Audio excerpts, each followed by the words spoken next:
আপনার সামনেও গিয়ে শ্রমিকরা বিক্ষোভ প্রদর্শন দেখিয়েছেন শ্রমিকদের পাওনার দাবিতে।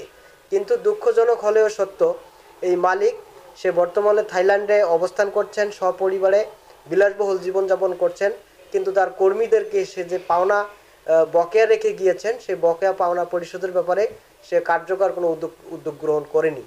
এরপরে শ্রমিকদের বিক্ষোভের মুখে, আন্দোলনের মুখে সরকার শ্রমিকদের পাওনা পরিশোধের জন্য সুদমুক্ত 13 কোটি টাকা লোন দিয়েছেন এই মালিককে।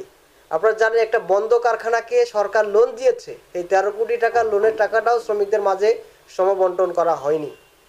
এবং অবশিষ্ট যে পাওনা রয়েছে মালিকের তথ্য মতে 27 কোটি টাকা, সেই 27 কোটি টাকাও সম্পূর্ণ টাকাটা পরিশোধ করা হচ্ছে না। শ্রম উপদেষ্টার কাছে স্মারকলিপি দেওয়া হয়েছে, মাননীয় প্রধান উপদেষ্টাকে আমরা স্মারকলিপি দিয়েছি যমুনায় ঘেরাও করে।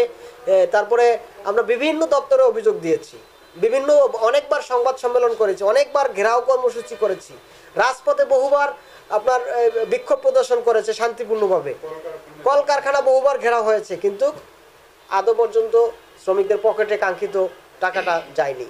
এইখানে 13 কোটি টাকার আংশিক টাকা মালিক পরিশোধ করেছেন, যেটা মালিক দাবি করে যে 13 কোটি টাকায় সে পরিশোধ করেছে, কিন্তু সেটা সত্য নয়, এটা একটা অনিয়মিত